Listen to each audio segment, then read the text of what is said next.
قادیانی جماعت کا عقیدہ یہ ہے کہ معاذ اللہ محمد عربی صلی اللہ علیہ وسلم نے دنیا کے اندر 2 دفعہ آنا تھا۔ پہلی دفعہ محمد عربی صلی اللہ علیہ وسلم مکہ مکرمہ میں سیدنا رحمت عالم صلی اللہ علیہ وسلم حضرت عبداللہ کے گھر میں پیدا ہوئے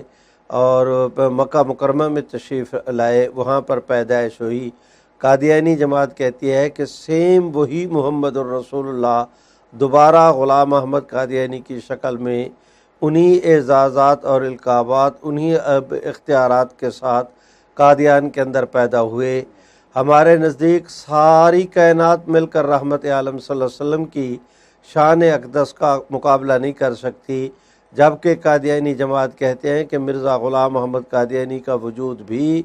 یہ محمد ثانی ہے، اور اس کا وجود بھی، اور پھر ان کے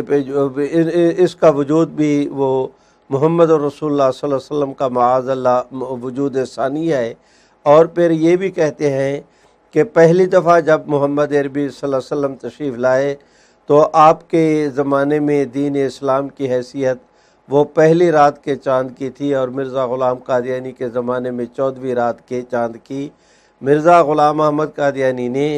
اپنی کتابوں کے اندر صراحت کی کہ حضور علیہ السلام کے 3000 معجزات تھے، میرے 3 لاکھ سے بھی زیادہ معجزات ہے۔ غلام احمد قادیانی نے یہ اپنی کتابوں کے اندر لکھا کہ جو ہے وہ آسمانوں سے کئی تخت اترے لیکن میرا تخت سب سے اوپر بچھایا گیا۔ اسی طرح مرزا غلام احمد قادیانی کہتا ہے کہ میرا آنا دراصل محمد رسول اللہ کا آنا ہے۔ اور قادیانی جماعت یہ کہتی ہے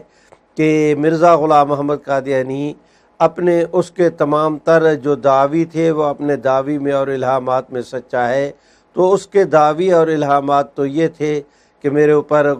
وحی قرآن کی طرح نازل ہوتی ہے، میرے دیکھنے والے صحابہ ہیں، میرا خاندان اہل بیت ہے، میں نبی ہوں، میرے حضور علیہ السلام سے زیادہ معجزات ہیں، میرا تخت سب سے اوپر بچھایا گیا، میری جو عبادت گاہ ہے قادیان کی اسے مسجد اقصیٰ قرار دیا گیا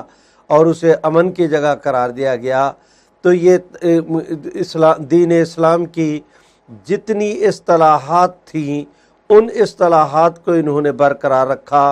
اور اس کا جو ہے وہ مفہوم معنی اور اس کی مراد کو بدل دیا۔ نبی سے مراد غلام احمد قادیانی،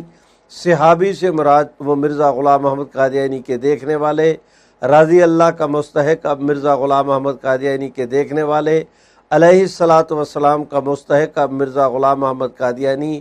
اب مسلمان وہ جو مرزا غلام احمد کو مانے گا، جو غلام احمد قادیانی کو نہیں مانے گا اس کی نجات نہیں ہوگی، تو مزار نجات مرزا غلام احمد قادیانی ہوا۔ تو ان کی ان تمام تر چیزوں کا اس وقت ترجمان جو ہے وہ ٹی وی پہ قادیانیوں کا ٹی وی چینل ہے، اس لیے اس کا ایک ایک لفظ ہم اسلام کے پیغمبر اسلام صلی اللہ علیہ وسلم کے خلاف بغاوت سمجھتے ہیں۔ ان کا وجود ہی اہانت رسول اللہ کی دلیل ہے اور یہ مسلمانوں کے لیے قابل قبول نہیں۔